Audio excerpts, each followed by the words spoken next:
Are you a lifelong fan of General Hospital? Are you a new fan who wants to know more about the history of the show? Do you enjoy talking about the show with others? Do you find yourself yelling at the TV?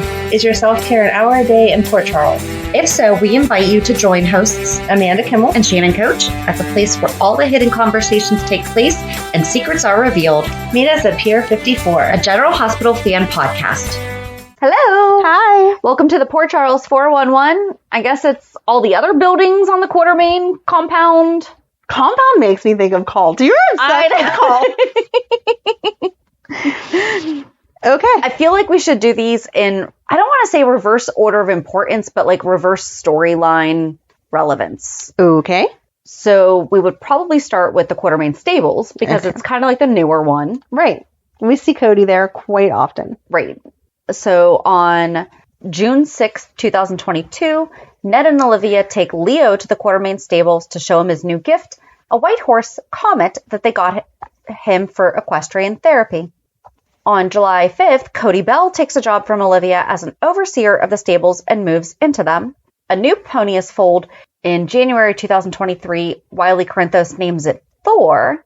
On June 16th, Leo Quartermaine is looking through his photo arc book in the stables to keep him from getting worried about his dad in the hospital. His grandma Tracy comes to get him to go to the hospital, and he dresses down the jewel thief Cody, threatening that she has her eye on him and believes he should have been fired by now. And then it says August 3rd, 2023. Brooklyn Quartermaine visits the stables for a new horse, a black one named Stance. She and Cody got into a disagreement about Sasha and her mental health. Cody thinks it's odd, while Brooklyn thinks she has an issue and should stay at the asylum. And now, in the past week, Sasha came and said, hey, I'm not leaving. And there is a new horse, Trigger. And that's where Dante and him like to have many conversations about how he is Mac's son, but Mac never walks in. Right. And Mac and him shared a couple beers. Wasn't that more recent than that? Yeah, that was recent too. I feel like there hasn't really been a lot that's not major storylines, no, but they've hung out there a few times. But also, fun fact, it is the same set as the Canadian Lighthouse, the one that Jason and Sam had to go to when the whole cult thing was going on. Again, Shannon. Again, the cult thing. Cults. Okay. But, do you know what I'm talking about? Yeah. It's the same set. Nice. Yep. And then in the travel guide to Port Charles, it mentions the billiard room, which I guess we probably should have mentioned last week in one of the rooms, but it was the way that this book is set up, it wasn't mentioned as an actual room. Right. It says this room has always been a popular spot for the younger Quartermaines to relax and play both billiards and pool.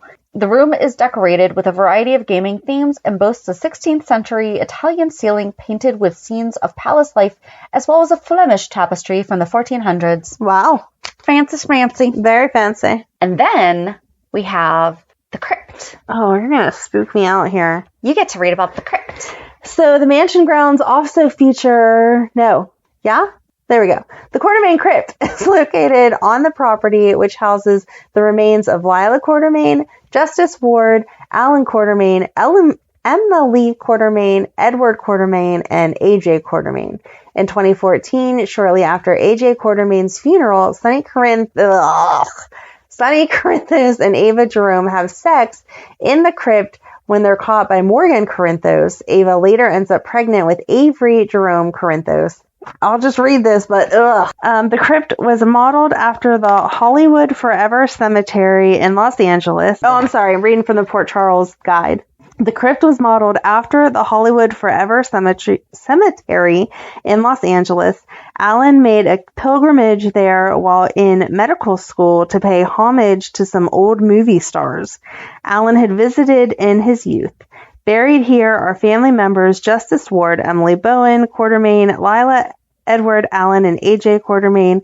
I've been told the crypt almost claimed Tracy herself when she hit her head and went to the grate thereafter to defend her life, lest she be returned to the earth as a flatworm or Sky Chandler Quartermaine's suckling babe. And Tracy's a little crazy. But there was also a time Lucy's a little crazy. There was a time recently where Tracy went to the crypt and was talking about that's where all of her family is. Yes. That was really sad. That was sad. I think we should reference that way more than Sonny and Ava hooking up. Oh, So the footnote says Monica Q, Alan has a fascination with swashbucklers. Oh, jeez. Hey, Darren. Rudolph Valentino and Douglas Fairbanks, who are buried at the Hollywood Forever Cemetery. I think he was sure if he had been born a few decades earlier, he would have made a dashing Robin Hood. He made a great Prince Charming. That's why he loved performing at the nurses' ball so very much. That's sweet. Do you know what the Forever Hollywood No. Cemetery? It's where like a lot of people that are famous are buried, and they actually have like movies projected. Like you can go to the cemetery and watch movies. Mm-hmm. I think I've seen that, heard of that, but didn't know that's what it was called. What that is. That's sweet. I know. I don't like relish. Do you? No, but that's cool. We can get someone else who does, and we'll make it. There you go. And then last but not least is the Quartermaine Boathouse. But then basically almost equal to the Gatehouse is the Quartermaine Boathouse. I guess I didn't really realize how much has happened here.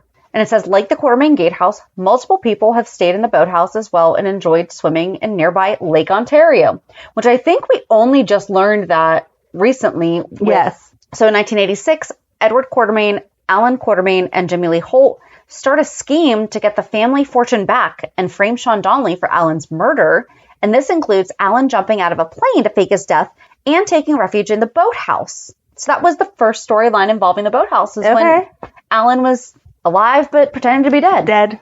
Edward and Jimmy Lee later help Alan escape in drag. When Tiffany Hill needed a place to stay, Edward offered the boathouse for shelter, which Tiffany found quite uncomfortable. Jimmy Lee later explains to Tiffany that Edward was hoping to enlist her help into also taking down Sean. Not surprising. He had an ulterior motive there. No. In late 1989, Lucy Coe thought she was meeting Alan Quartermaine here for a secret assignment, but was met by escaped convict Victor Jerome instead. When Lucy rejected his appeal to go on the run with her, Jerome impulsively swallowed a locket he had made for her and choked to death. This is such a weird story. Lucy convinced Alan to hide the body, but he couldn't live with a dead man in the freezer and told her he was calling the police. Lucy diverted him by seducing him, and they dumped Jerome's body in the lake. That same year, Monica Quartermaine has an affair with Ned Ashton. The two run into each other at the boathouse and share a passionate kiss, not knowing they were being watched by Ned's father, Larry Ashton. Why is everything so gross this week? I know. In 1995, Stone Cates throws a picnic blanket at the boathouse where many Port Charles teens, including... There's a picnic. Did I say picnic? Not a picnic, blanket? He said picnic blanket. He's just wearing a picnic. I don't know if he has a blanket or not.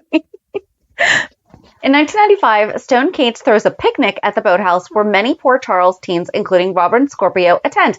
Maybe that was the first.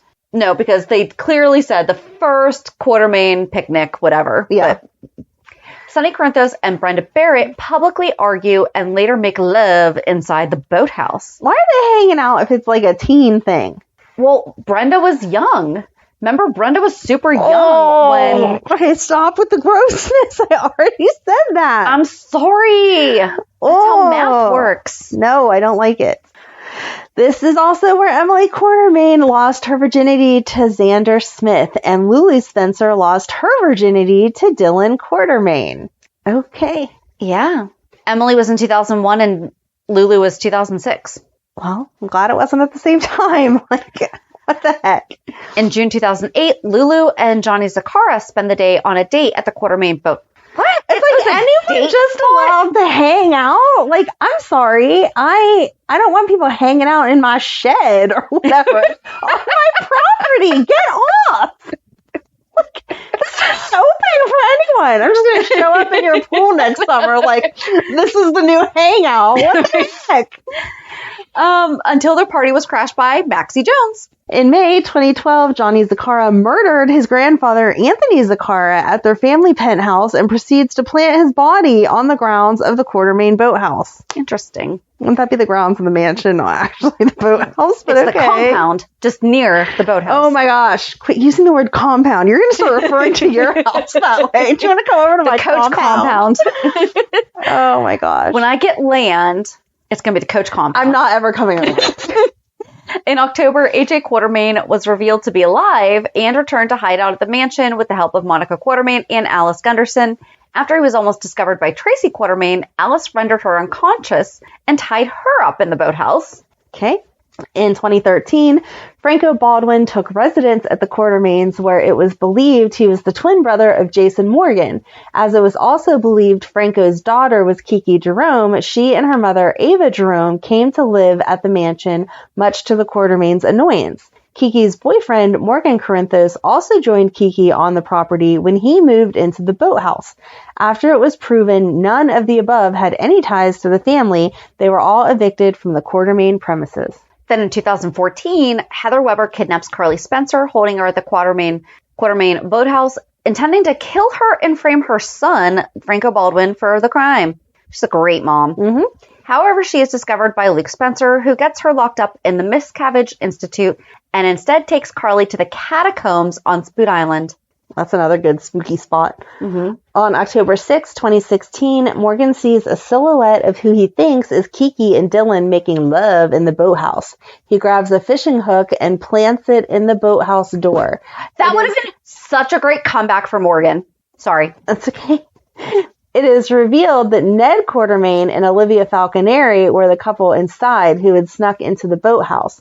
Olivia later finds the hook and thinks it's from Julian Jerome regarding her relationship with Ned. Morgan is so angry he ends up stealing Julian's car, which blows up and kills him.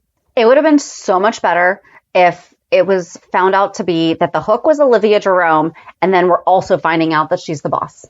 Mm-hmm. Like, and tying all that together and being like, no, you all made her mad. Mm-hmm. Except she's not. But go ahead. But I'm just saying, that would have been good. On February 4th, 2020, Michael Corinthos moves Nell Benson, the mother of his child, into the boathouse with boats, central heating, and indoor plumbing. Okay. What? Maybe he renovated it for her? But, I mean, is with boats, central heating, and indoor plumbing, like, the selling point? I mean, if I was going to move into a boathouse, I would be pretty impressed if My it had next those listing things. description, I'm going to be like, you get boats, central heating, and indoor plumbing. All right. I'm going to include indoor interested. plumbing in my house. I'm descriptions interested. from now on. And it has a toilet. 2, in fact. On February 9th, 2022, Drew Kane and Carly talk in the boathouse after Carly walks in on her husband, Sonny Corinthos, and Nina Reeves in bed at the Haunted Star. Drew and Carly almost kiss, but she stops it. And then on August 26th, during the Quartermaine picnic, correctly The first titled, Ava is stabbed in the stomach with a hook that someone took from the boathouse. And finally, on October 20th, the thought dead Holly Sutton emerges from Lake Ontario, collapses, and ends up in the boathouse where Willow walks in on her. Now, you see, I think that's the first time that we hear that it's Lake Ontario. Weren't you under name of the lake is stated by Laura on 11/17/22? There you go. Weren't you under the impression that It was like they just a had their lake. own lake? Yeah, it was just a lake. Like there was this huge lake in the middle of Port Charles that Yeah. Jax apparently goes surfing. Right. But he's like on the other side. Right. You never hear the Quartermaines talking about the surfing, yet Susan Moore's cottage was just like a stone's throw on the other side. Yes, I did not think that it was Lake Ontario. I thought it was just the Quartermaine Lake. Weird, guys. Very weird. But I think that's all of the additional buildings on the property. There's no other ones, right? We'll have like a random outhouse next week that we didn't address. Wiley's suddenly going to have a playhouse. Hey, Riley, Wiley is dropping stuff down the outhouse toilet. Right. So it also mentions in general, well, I guess that doesn't really matter. So is the Quartermaine pool inside or outside? Outside? Okay. Because it was mentioned as part of the mansion write-up because it's like the old Roman bath, Right. right? Maybe the lake is meant to be the outside and the pool is the inside. Maybe. I would love an indoor pool. I know, me If you too. find a listing like that, let's buy it. Okay. I sold one a few years ago. I would love that. Notice we're buying it and not our families. No, just us. Just us. Just us. It's going to be our recording studio. It's going to be a tax write-off for the podcast that we make no money doing. Absolutely. I love that idea. So next week, we are going to talk about the staff that the Quartermaines have had. It's going to be so fun. Oh my gosh, it's going to be great. But join us on Monday as we recap this week's shows. Have a good weekend. And we'll meet you at the pier. Bye. Bye. Are you a lifelong fan of General Hospital? Are you a new fan who wants to know more about the history of the show? Do you enjoy talking about the show with others? Do you find yourself yelling at the TV? Is your self-care an hour a day in Port Charles? If so, we invite you to join hosts Amanda Kimmel and Shannon Coach at the place where all the hidden conversations take place and secrets are revealed. Meet us at Pier 54, a General Hospital fan podcast.